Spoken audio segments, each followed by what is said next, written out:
नमस्कार और गणपति बप्पा मोरया। आप सभी का स्वागत है इस खास और विशिष्ट शो में विघ्नहर्ता पोर्टफोलियो स्ट्रैटेजीज। जी हाँ, जहाँ हम बात करेंगे उन आर्थिक विघ्नों की और मानसिक विघ्नों की जो हमें अपने पैसों के सही तरीके से प्रबंधन में रुकावट डालते हैं। गणपति बाप्पा को विघ्नहर्ता कहा जाता है, यानी वो हमारे जीवन के हर छोटे बड़े विघ्नों को हटाने वाले हैं। उनका आशीर्वाद प्राप्त करने के लिए हम न केवल अपने घरों में पूजा करते हैं, बल्कि उनके आशीर्वाद से हम अपने जीवन के उन विघ्नों को भी दूर कर सकते हैं जो हमारे फाइनेंशियल निर्णयों में आकर हमें नुकसान पहुंचाते हैं। तो इस गणेशोत्सव पर हम कोशिश करेंगे कि हम अपने वित्तीय जीवन में आने वाले हर प्रकार के विघ्न को सही समझ और रणनीति से हटाएं और एक मजबूत वित्तीय भविष्य की नींव रखें। आज हम चर्चा करेंगे दो मुख्य पहलुओं पर। जी हाँ, आपकी स्क्रीन पर भी हम वो पहलू लेकर आएंगे। बिहेवियरल विघ्न। जी हाँ, हमारे साथ इसके लिए जुड़ेंगी एका बैनर्जी, जो एक मशहूर बिहेवियरल फाइनेंशियल एक्सपर्ट भी हैं और कई सारी इन्हीं तरह की बातों पर अपनी राय भी रखती हैं। वो हमें बताएंगी कि कैसे हमारे खुद के सोचने समझने और निर्णय लेने के तरीके हमारे निवेश और वित्तीय सफलता में विघ्न डाल सकते हैं। क्या आपने कभी महसूस किया है कि आप अक्सर अपनी भावनाओं या तत्कालिक इच्छाओं के आधार पर निवेश करते हैं या फिर डर और लालच के कारण सही फैसले नहीं ले पाते? ऐसे विघ्न हमारे रास्ते में आकर हमें लंबे समय में बहुत नुकसान पहुंचाते हैं और एका हमें बताएंगी कि कैसे हम अपनी मानसिकता और सोच को सही दिशा में मोड़ सकते हैं ताकि हम अपने निवेश को और बेहतर तरीके से नियंत्रित भी कर सके। जी हाँ, अगले विघ्न की ओर हम बढ़ते हैं और अगला विघ्न आपके पोर्टफोलियो की स्ट्रैटेजीज को लेकर विघ्न है। जी हाँ, बिहेवियरल विघ्न पर तो हमने बातचीत कर ली, जिसके तमाम पहलू हम एका से समझेंगे, लेकिन जहाँ तक स्ट्रैटेजीज की बात है, रणनीति की बात है, और क्योंकि आपका पोर्टफोलियो अगर जुड़ा हुआ है शेयर बाजार से, तो शेयर बाजार से जुड़ी जो अनिश्चितता है वो किस तरह से आपके पोर्टफोलियो पर असर डालती है, इस पर भी हम बात करेंगे। और हमारे साथ इसके लिए होंगे विनायक सप्रे, जो एक एक्सपर्ट हैं, फाइनेंशियल प्लानर और पोर्टफोलियो को लेकर गहरी समझ रखते हैं, तमाम तरह की पहलुओं पर अपनी राय भी रखते हैं और लोगों का मार्गदर्शन भी करते आए हैं। उनसे हम समझेंगे कि सही पोर्टफोलियो स्ट्रैटेजीज ना होने या गलत निर्णय लेने के कारण हम अपना पैसा जो है बेवजह गंवा सकते हैं। गलत निवेश विकल्प अगर आपने चुन लिया है, ज़्यादा जोखिम उठाना अगर आपको पड़ रहा है, या फिर एक ही प्रकार के निवेश पर ज़्यादा निर्भर आपको रहना पड़ रहा है, ये सब हमारे लिए एक पोर्टफोलियो का विघ्न बन सकते हैं। तो विनायक जी से हम समझेंगे कि कैसे हम इन विघ्नों को पहचानें और एक मजबूत और विविध पोर्टफोलियो बना सकते हैं जो हमें न केवल सुरक्षा दे बल्कि लंबी अवधि में बेहतर रिटर्न भी दे। तो इस शो का उद्देश्य यही है कि हम सभी मिलकर अपने फाइनेंशियल निर्णयों में होने वाले मानसिक और वित्तीय विघ्नों को पहचानें और उन्हें हटाकर एक सशक्त और लाभकारी निवेश यात्रा की ओर आपको लेकर जाएं। और चलिए, आज के इस खास शो में हम उन विघ्नों का विश्लेषण करेंगे जो आमतौर पर हमारे निवेश में बाधाएं डालते हैं। साथ ही बताएंगे इन्हें कैसे समाप्त किया जा सकता है ताकि आपके निवेश का मार्ग सरल हो, सफल हो। तो इस गणेश उत्सव के समय जब हम विघ्नों के नाश और नई शुरुआत की बात करते हैं, तो क्यों ना हम भी अपने वित्तीय जीवन को एक नई दिशा दें, एक ऐसी दिशा जो स्थिरता, समृद्धि, सफलता की ओर हमें ले जाए। तो आइए, गणपति बप्पा के आशीर्वाद से हम अपने वित्तीय जीवन में आने वाले विघ्नों को दूर करें और एक उज्जवल भविष्य की ओर बढ़ें। एक बार फिर से जोर से कहते हैं गणपति बप्पा मोरया। और शुरुआत करते हैं, मैं आमंत्रित करती हूँ मेरे दोनों ही मेहमानों को। विनायक सप्रे फाइनेंशियल कोच, लेखक हैं, और एका चतुर्वेदी बैनर्जी फाउंडर है एकम रेजोनेंस की। आप दोनों का स्वागत है हमारी इस खास पेशकश में, और आप दोनों को भी गणेश चतुर्थी की और गणपति बप्पा के आगमन की ढेरों शुभकामनाएं। उन सभी का, उनका आशीर्वाद हम सब पर रहे, आप पर रहे। और विघ्नों की हम बात कर रहे हैं, विघ्नहर्ता गणपति बप्पा आ रहे हैं, और ऐसे में बहुत ज़रूरी है अपनी लाइफ को सुधारना। और लाइफ की हम बात कर रहे हैं तो डेफिनेटली यहाँ पर बात होती है आपके फाइनेंशियल की और आपके ज़िंदगी की आमतौर की भी। लेकिन अगर हम फाइनेंशियल्स की बात करें सबसे पहले, एक और मैं बिहेवियरल एस्पेक्ट पर ज़्यादा फोकस करना चाहती हूँ सबसे पहले। बहुत ही माहौल असमंजस वाला है, अनिश्चितता वाला है। अगर हम फाइनेंशियल लाइफ में अपने पोर्टफोलियो को देखें एका, और हो ये रहा है दरअसल कि इतनी अनिश्चितता में आपके निवेश को लेकर आप कैसे आगे बढ़ें, इसको लेकर असमंजस है। तमाम एक्सपर्ट्स बैठते हैं चैनल पर, राय भी देते हैं, लेकिन एक तो राय जो आपको बाहर से मिलती है एका, और एक रणनीति और एक राय जो आप खुद को पहचान कर भी बना सकते हैं। तो विघ्न आपकी सोच में, आपकी भावनाओं में, आपके फाइनेंशियल पोर्टफोलियो के लिए क्या क्या हो सकते हैं? नमस्कार, बहुत दिनों बाद मिले कविता आपसे और बहुत ही अच्छा लग जी। रहा है। Thank you for having me here and Ganpati Bappa Morya. Vinayak ji आपको भी बहुत-बहुत नमस्कार। देखिए कविता जैसे आपने सही कहा, विघ्न 2 तरह के होते हैं, बाह्य विघ्न और अंतरंग विघ्न। जो बाह्य विघ्न होते हैं वो चीज़ें जो बाहर से हो रही होती हैं, जो हमें ना समझ में आती हैं और फ्रैंकली ना जिन पे हमारा कोई कंट्रोल होता है। अब वो हो गए कि एक there is a war between 2 nations, लड़ाई है, युद्ध है, ऑयल क्राइसिस है, बाढ़ आ गई, लिटरली उसको तो हम कहते भी एक्ट ऑफ गॉड और फोर्स मेजोर ही कहते हैं। तो ये जो बाह्य सर्कमस्टांसेस होते हैं, एक्सटर्नल सर्कमस्टांसेस होते हैं, आप बिल्कुल सही कह रही हैं, हम उन पे ज़्यादा पैनिक करते हैं और उन पे ज़्यादा रिएक्ट करते हैं।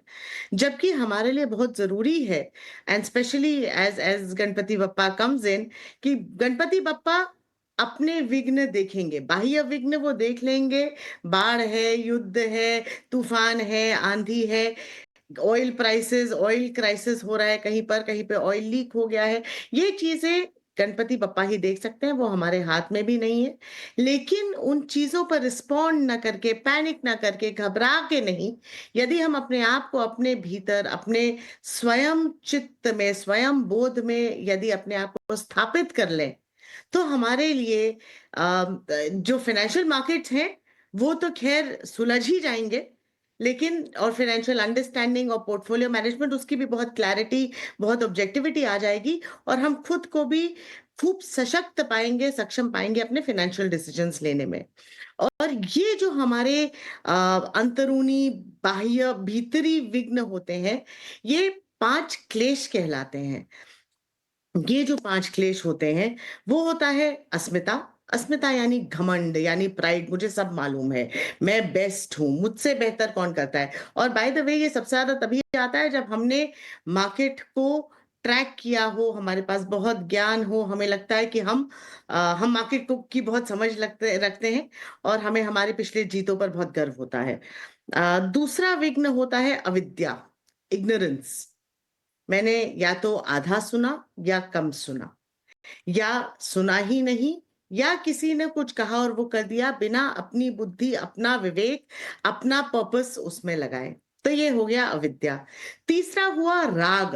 राग होता है पोसेसिवनेस, कि ये स्टॉक मेरा है, ये चॉइस मैंने करी थी इसलिए ये चॉइस सही है, इसको मैं कैसे छोड़ दूं, इसको मैं कैसे इवेल्युएट कर दूं। The possessiveness with the portfolio that you have. चौथा होता है द्वेष, डिसलाइक्स। एंड दीज ये वो विघ्न है सारे, ये वो क्लेश हैं जो हमारी ऑब्जेक्टिविटी हटाते हटाते हैं, हमें बहुत ही बाह्य ओरिएंटेड कर देते हैं, भी ना कि अपने भीतर स्थापित। सो जो चौथा होता है द्वेष, द्वेष होता है डिसलाइक्स, कि मैंने अग्री कर लिया अपने माइंड में, मैं कन्विंस्ड हूँ कि मुझे फला-फला स्टॉक्स नहीं पसंद है, फला-फला इंडस्ट्री नहीं पसंद है, फला-फला प्रमोटर नहीं है और इसलिए मैं उनकी फाइनेंशियल ऑब्जेक्टिव एनालिसिस भी नहीं कर पाती हूँ। And then the last klesha is that of abhinivesha, which is clinging on to life. Clinging on, अभिनिवेश होता है, पोजेसिवनेस के आगे होता है। पोजेसिवनेस होता है कि मैंने किया, मैं इसे छोड़ नहीं सकता। अभिनिवेश होता है कि कोई कह भी रहा है, मैं चाह भी रहा हूं कि मैं छोड़ दूं, मैं तब भी नहीं छोड़ पाता, क्योंकि मेरे उससे कुछ अटैचमेंट्स हैं, भले ही वो इमोशनल हो या पर्सनल हो या रिलेशनशिप बेस्ड हो। तो ये जो 5 क्लेश हैं, ये हमें ऑब्जेक्टिविटी से, क्लैरिटी से, पर्पस से शेक कर देते हैं, हमें वहां से अस्थाई बना देते हैं। तो इस गणपति पे, इस गणपति जब हम गणपति को अपने घर ला रहे हैं, तब हमें शायद सिर्फ ये प्रेयर करनी चाहिए कि गणपति बप्पा आप तो बाह्य विघ्न संभाल लोगे, ये जो एक्ट्स ऑफ गॉड है, बिल्कुल, फोर्स है, जो मेरे कंट्रोल से बिल्कुल। बाहर है, वो आपके हाँ। हुए। और गणपति बप्पा मुझे ये विवेक और बुद्धि दे कि मैं अपने भीतर की बिल्कुल। गतिविधियों को निवारण कर सकूँ। बिल्कुल, बिल्कुल, बिल्कुल। चलिए अब ये तो आंतरिक विघ्न हुए हैं, जो मेरे ख़्याल से हर निवेशक को समझने चाहिए और इसके लिए बहुत ज़रूरी है कि आप खुद को एक निवेशक के तौर पर भी समझें। लेकिन कुछ स्ट्रैटेजीज़ भी हैं, विनायक जी, जो हमें अपनानी चाहिए और स्ट्रैटेजीज़ से पहले मैं चाहती हूँ कि जो विघ्न हैं आपके पोर्टफ़ोलियो के लिए बाज़ार के लिहाज से या ओवरऑल मैं तमाम इन्वेस्टमेंट या एसेट क्लासेस के लिहाज से विनायक जी समझना चाहती हूँ। पहले तो आप हमें विघ्न समझाइए कि आपके निवेश के लिए क्या-क्या विघ्न सामने हैं और उसके बाद एक-एक करके हम बात करेंगे कि इनका हल कैसे निकाला जाए या इन विघ्नों को दूर करने के लिए स्पेसिफिक स्ट्रैटेजीज़ क्या आप अपना सकते हैं? विनायक जी। धन्यवाद कविता जी, मुझे आमंत्रित करने के लिए। गणपति बप्पा मोरया आपको और आपके परिवारजनों को और जी आपको भी। बहुत बढ़िया सवाल है कि ये हमारे विघ्न कौन से हैं जो हमको रोकते हैं वेल्थ क्रिएट करने में। तो सबसे पहले मुझे जो लगता है कि मार्केट की जो वोलेटिलिटी है, जो आपके कंट्रोल में नहीं है, लेकिन वो एक विघ्न हो जाता है। जॉब लॉसेस जो आजकल होते हैं, वो एक विघ्न है। डिसेबिलिटी अगेन कभी भी हो सकती है। इन्फ्लेशन जिस पे हम ध्यान नहीं देते, अक्सर जब हम अनाप-शनाप तरीके से खर्च करते हैं, तो हम ध्यान नहीं देते कि महँगाई की दर कितनी बढ़ती जा रही है। जब मैं इन्वेस्टमेंट भी हम जब लोग करते हैं, तो उस समय जब रिटर्न की बात करते हैं, तो हमेशा ग्रॉस रिटर्न देखते हैं। टैक्स की जो मार पड़ती है आपके जेब पर, उसके जो मार को नज़रअंदाज कर जाते हैं, उसको समझते नहीं हैं। एक जो बुनियादी चीज़ है जो स्पेशली पिछले 25-30 सालों में जो बढ़ी है, जो कि उपभोक्तावाद जिसको हम बोलते हैं, कि लोगों को नीड और वांट के बीच का फ़र्क समझ में नहीं आता है। कॉग्निटिव बायसेस के बारे में मैडम ने पहले ही बोला। 2-3 जो आम तौर पे जो सबसे ज़्यादा पूर्वाग्रह जो दिखाई देते हैं, जो जिनको हम बायसेस कहते हैं, वो ये है कि एक भेड़-चाल की बात होती है, लोग भेड़-चाल का पालन करते हैं, अगर वो भेड़-चाल का अनुसरण ना करें तो किसी एक स्टॉक को पकड़ के बैठ गए कि ₹10 की एनएवी जैसे म्यूचुअल फंड की अगर ले बात करें कि ₹10 की एनएवी थी, अगर वो ₹5 की हो गई, आपको पता है कि आपका चुनाव गलत था, लेकिन आप तब तक इंतज़ार करते हैं कि जब तक वो 10 पे ना आ जाए, है ना? तो ये है फिर कई बार ये लोग कर जाते हैं कि बड़े-बड़े जो वादे लोग करते हैं कि मार्केट आपको 12% रिटर्न दे रहा है, तो कोई आके आपको बता देता है कि आप 12% सालाना की बात कर रहे हो, मैं तो आपको 1 महीने में 3% यानी साल का 36% तक रिटर्न दे सकता हूँ। और उनकी बातों में छलावा बातों में फँस जाते हैं। और ये मतलब एक रोज़मर्रा की बात है आजकल। और एक और इम्पोर्टेंट चीज़ जो कि हम कहते हैं ना पेनी वाइज़ पाउंड फुलिश, कि फाइनेंशियल एडवाइज़र को हायर नहीं करते हैं। अभी हाल ही में एक रिपोर्ट जो आई उसमें पता चला है कि जो डीआईवाई इन्वेस्टर थे उनकी परफॉर्मेंस वर्सेस जो लोग फाइनेंशियल एडवाइजर के थ्रू इन्वेस्ट कर रहे हैं, उनके परफॉर्मेंस में कितना फ़र्क आया है। बिकॉज़ कि वो जो फाइनेंशियल एडवाइजर है वो आम तौर पे लोग सोचते हैं कि ये इन्वेस्टमेंट मैनेजर है, वो इन्वेस्टमेंट मैनेजर नहीं है, वो इन्वेस्टर मैनेजर है। उसका काम है आपको गलतियों से रोकना। और वही जो सबसे इम्पोर्टेंट चीज़ है फाइनेंशियल एडवाइजर की, उससे क्या आपको चाहिए, वो आप कई बारी नहीं बता पाते हैं। तो फाइनेंशियल एडवाइजर की सलाह अगर आप लेते हैं, तो आपको वो गलतियाँ करने से रोकता है, आपकी गलतियाँ कम कर सकता है। तो ये विघ्न हैं जो आम तौर पे लोगों को पैसे बनाने से रोकते हैं। इसके लिए स्ट्रैटेजी क्या होनी चाहिए? अ तो पैसे बनाने से पहले मैं कहता हूँ कि आपको प्रोटेक्शन का ख़्याल रखना चाहिए, क्योंकि आपके साथ-साथ आपके फैमिली मेंबर्स भी हैं जो आपके साथ में आपके दुख-सुख में साथ में हैं। तो खुदा न ख़ास्ता अगर कुछ आप व्यक्ति को कुछ हो जाए, तो इसके लिए क्या मेरे पास स्ट्रैटेजी बनी हुई है। मैं कहता हूँ कि हमेशा आप जल्दी से जल्दी हो सके तो आप प्योर टर्म प्लान खरीदिए, लाइफ़ इंश्योरेंस का टर्म प्लान खरीदिए। उससे फ़ायदा ये होगा कि आप जितने जल्दी खरीदेंगे, एक तो जब आपको कोई बीमारियाँ वग़ैरह बीपी और शुगर ये सब नहीं पकड़ी होगी, उस वक़्त अगर आप लेते हैं तो आपका प्रीमियम कम होगा और वो आजीवन प्रीमियम वही रहेगा। सबसे अच्छी बात ये है। तो जितना जल्दी से जल्दी आप इंश्योरेंस ले सकते हैं वो लीजिए। वो कहते हैं ना जब क्रिकेट खेलने के लिए बड़ा से बड़ा खिलाड़ी भी जा रहा हो, लेकिन वो हेलमेट, पैड, ग्लव्स पहन के जाता है, तो प्रोटेक्शन कम्स फर्स्ट। डिसेबिलिटी आज के ज़माने में इतने एक्सीडेंट्स होते हैं, ऐसे में बेहतर है कि या बहुत कम उम्र में भी लोगों को बीमारियाँ घर कर जाती हैं। हेल्थ इंश्योरेंस ज़रूर लें। इवन अगर आपकी कंपनी ने आपको दिया हुआ है, उसके बावजूद आप हेल्थ इंश्योरेंस का कुछ कवर ज़रूर लें। लिक्विडिटी की महत्ता को लोग कम आँकते हैं, लेकिन जब जॉब लॉसेस होते हैं तब समझ में आता है कि लिक्विडिटी कितनी इम्पोर्टेंट है। या अदरवाइज़ भी कोविड के समय में हमने देखा है कि लोगों के बिज़नेस की भी बहुत बुरी गति हो गई, कइयों की। तो ऐसे में अगर आपने लिक्विडिटी का ख़्याल नहीं रखा है, तो कम से कम 4 से 6 महीने का जो आपका हाउसहोल्ड एक्सपेंस है, जो घर का खर्चा है, मान लीजिए आपका घर का खर्च ₹75,000 महीने का है। बॉम्बे में तो नहीं चलेगा उससे, लेकिन अगर है तो कम से कम साढ़े 3-4 लाख रुपए आपके पास हमेशा लिक्विड में होने चाहिए। वो भले ही वो लिक्विड फंड हो या आप सेविंग में रखें या एफडी करके रखें, जो ईज़िली अवेलेबल हो। अ इम्पोर्टेंट चीज़ है कि अगर लॉन्ग टर्म के लिए इन्वेस्ट कर रहे हैं, तो ऐसे में हमेशा ये ध्यान रखिए, अक्सर लोग क्या करते हैं, कविता जी कि 10 साल की एफडी करते हैं और स्टॉक में 6 महीने में पैसा डबल करना चाहते हैं। होना जबकि उल्टा चाहिए कि अगर आपको लॉन्ग टर्म के लिए वेल्थ क्रिएट करनी है, तो आपको ऐसे एसेट क्लास चुनने चाहिए जो इन्फ्लेशन को बीट करे, जो टैक्स एफिशिएंट हो। तो ऐसे में जो लॉन्ग टर्म इन्वेस्टमेंट में आप जब इन्वेस्ट कर रहे हैं, तो भले ही वो शॉर्ट टर्म में वोलेटाइल होगा, चलेगा, लेकिन बिल्कुल, उसमें ऐसे जगह पे निवेश करिए जो आपका ग्रॉस बिल्कुल। रिटर्न ना देखने के बजाय आप नेट हुँ, रिटर्न पे ध्यान दीजिए कि हुँ। Return minus inflation minus tax पे ध्यान दीजिए। चलिए, Finally, बिल्कुल। don't ignore the prioritize over want and asset allocation is the key. The most important is the asset allocation. उसको बिल्कुल ना भूलिए। नीड और वांट की बात करता हूँ फाइनली कि जैसे गणेश जी का वाहन था चूहा, गणेश जी का वाहन चूहा है। इतने बड़े शरीर को उन्होंने कहा कि नहीं मेरा एक छोटे से चूहे से काम हो जाएगा।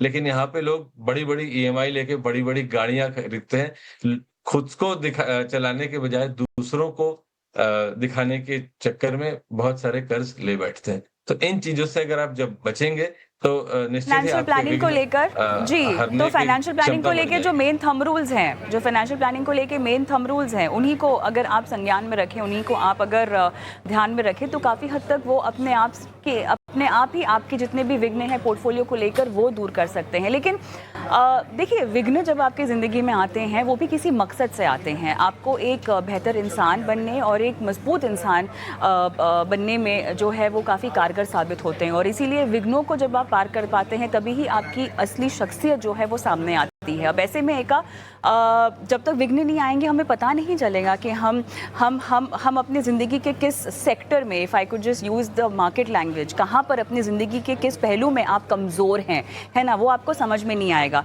तो एक तो विघ्नों से डरना नहीं है, उन्हें एक स्ट्रगल और एक टेस्टिंग टाइम समझकर आपको आगे बढ़ना है। लेकिन हाँ, आपका रिएक्शन जो है वो काफ़ी मायने रखता है। और ऐसे में एक आपने कुछ बातें शुरुआत में बताई, कुछ मंत्र आपने बताए कि सरेंडर कर देना एक सही बात है अगर आपको कुछ समझ में नहीं आ रहा है। और दूसरा, इंसानी फितरत जो होती है ना एका, वो ग्रीड और फियर के बीच घूमती ही रहती है, जहाँ तक आपके फाइनेंशियल पोर्टफोलियो की बात है, ठीक है। और उसके साथ साथ अगर आपके ऊपर जिम्मेदारियाँ हैं, है ना, अगर आपके ऊपर लाइबिलिटीज़ हैं, आपके ऊपर लोन है, आपके बच्चे जो हैं वो स्कूल में पढ़ रहे हैं, आपका रिटायरमेंट जो है आपको देख रहा है, बस कुछ ही सालों में अब शुरू हो जाएगा, नौकरी नहीं रहेगी, कमाई भी नहीं रहेगी। अब ऐसे में बहुत मुश्किल हो जाता है अपने आप को और अपनी भावनाओं को कंट्रोल में लाना और गलत डिसीजंस लेने से बच पाना। यही वो समय है जहाँ पर आप अधिकतर समय हमने देखा है कि लोग गलत प्रोडक्ट्स खरीद लेते हैं, गलत डिसीजंस ले लेते हैं। अब मूल बात तो यही है कि आप पहले से अपनी फाइनेंशियल प्लानिंग कीजिए, तो इस तरह के विघ्न आपके सामने ही नहीं आएंगे। लेकिन नहीं हो पाता है, बहुत सारे भारतीयों के साथ ये नहीं हो पाता है, ठीक है। अब ऐसे में भगवान पर तो भरोसा रहता ही है एका, ठीक है, हम उस पर कोई सवाल नहीं खड़ा करें, लेकिन कितना भगवान भरोसे भी छोड़ना चाहिए, है ना। और क्या बोलना चाहिए उस वक्त, फिर बप्पा को उस वक्त क्या कहना चाहिए कि अब हमें जो है पार कर लो, हमसे गलती हुई है, हमने समय पर अपनी फाइनेंशियल प्लानिंग की शुरुआत नहीं की है, बताइए।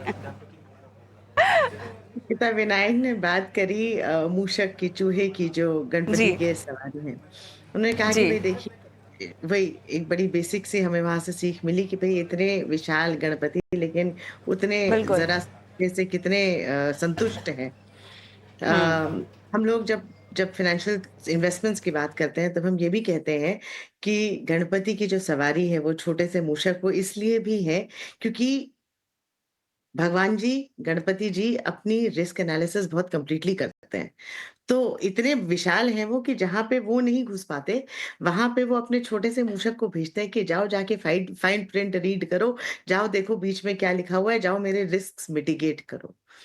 और इन दोनों को मिलाकर जो मुझे समझ में आया, हमने ये तो कह दिया कि हमने गणपति बप्पा से कहा कि भई बाह्य विघ्न आप हरिए, हमारे भीतर के विघ्नों पे हम काम करेंगे। लेकिन उन विघ्नों को हटाने के लिए हम क्या लाएँगे अपने भीतर, उसको कहते हैं हम षड संपत्। षड संपत् होती है वो क्वालिटीज़ जो अलाउ करती हैं हमें कि हम घबराएँ नहीं, पेशेंस रखें, फ़ॉरबियरेंस रखें। ये षड संपत् होती है और मैं बताऊँगी कि हम क्यों इनकी बात कर रहे हैं। षट संपत् 6 होती हैं। क्षमा व्हिच इज़ अ काम माइंड, दमा व्हिच इज़ हमारे सेंसेस भी कहीं बहुत ज़्यादा टेम्प्ट ना हो जाएँ। आपके आपके सेंसेस और आपकी सोच सेम हो, कि आप रिटर्न से टेम्प्ट तो हो रहे हो लेकिन आप समझ रहे हो, जैसे विनायक जी ने कहा, आप समझ रहे हो कि ये रिटर्न रियलिस्टिक नहीं है and therefore get objective. Titiksha, forbearance, patience, wait हो जाएगा भाई, 6 महीने में ना मिलता रिटर्न। डे ट्रेडिंग ना करें, पंटिंग ना करें, उसको आप स्पेशलिस्ट्स पे छोड़ दें, स्टे द कोर्स। उसके बाद होता है श्रद्धा। दिस इज़ वेयर कविता आप कहते हो फेथ, कि अगर मैंने सब सही इंटेंशन से लिया है, मैंने निष्काम कर्म किया है, मेरे जो इंटेंशंस हैं, मेरी जो नियति है, वो मेरे बच्चों की पढ़ाई, मेरे पेरेंट्स का टेक केयर, मेरे परिवार के बारे में है, मेरे दंभ से, मेरे मद से, मेरे लोभ से, मेरे अहंकार से लिंक्ड नहीं है, तो उसमें श्रद्धा आ जाती है। अपने आप को इवैल्यूएट करना कि तुम्हारी इंटेंशन क्या है। और उसके बाद होती है उपारति, कि भई आज जो मिल रहा है उसको एन्जॉय करो, आगे के बारे में घबराओ मत अभी से। अभी से मत घबराओ। जो आएगा वो आएगा, उसके बारे में आज तुम कुछ नहीं कर सकते। आज तुम सिर्फ़ प्रेज़ेंट को एन्जॉय कर सकते हो। और लास्ट होता है, जो विनायक ने भी कहा, समाधान, व्हिच इज़ प्योर कंटेंटमेंट। अब ये चीज़ें अपने भीतर लाने के लिए, एंड इट्स सो इंटरेस्टिंग कविता, क्योंकि ये सारी चीज़ें, ये षट संपत् अपने आप में कल्टीवेट करने के लिए, अपने आप में स्थापित करने के लिए हमारे जो बाह्य विघ्न हैं उनसे कोई फ़र्क नहीं पड़ता।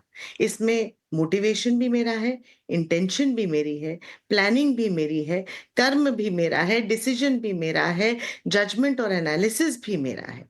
एंड ये जब मैंने पास्ट में नहीं किया, आपको खुद को क्षमा कर पाना कि मैंने पास्ट में नहीं किया, आज से शुरू कर रहा हूँ, लेकिन अब जब से शुरू कर रहा हूँ तब से अपने आप को स्थापित करके, खुद को क्षमा करके और खुद का लोभ, अहंकार, मद, मात्सर्य, क्रोध हटा के, यदि आप अपने फाइनेंशियल पोर्टफोलियो को देखेंगे, तो आप वाक़ई में पाएँगे कि आप निष्काम हैं। You are true to your strategy, your objective around it, आप घबरा नहीं रहे हैं और अपने भीतर में स्थापित है, और तभी आपके पास गणपति बप्पा की आपके ऊपर ब्लेसिंग्स रहेंगी, उनका आशीर्वाद रहेगा।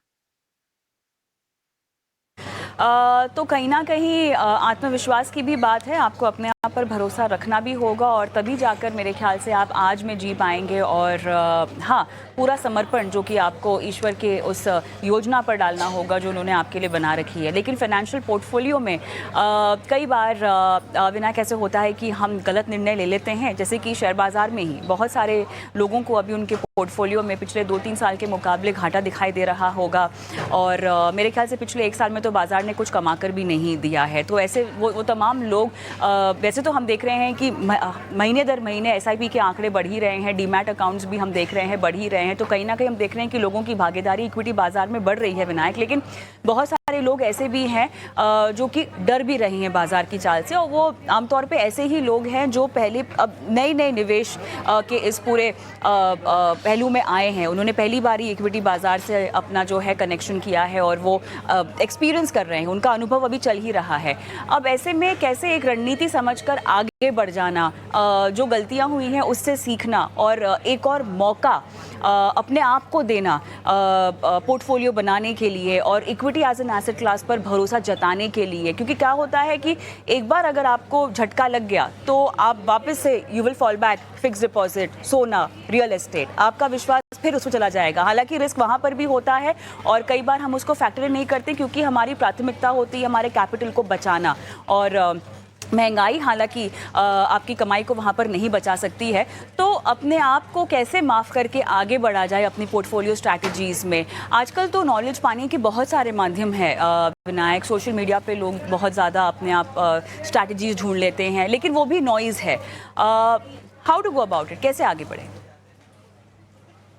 Thank you so much. मेरे दिल के करीब है ये सवाल क्योंकि जब तेजी होती है ना तो कहते हैं कि मेढक टर्राते हैं, लोगों को कोयल की बात में भरोसा नहीं होता। तो हमारे जैसे लोग जो फाइनेंशियल प्लानिंग की बात करते हैं, उस पे लोगों को भरोसा नहीं होता है। तो उनको मेढक के टर्राने में ज़्यादा मज़ा आता है।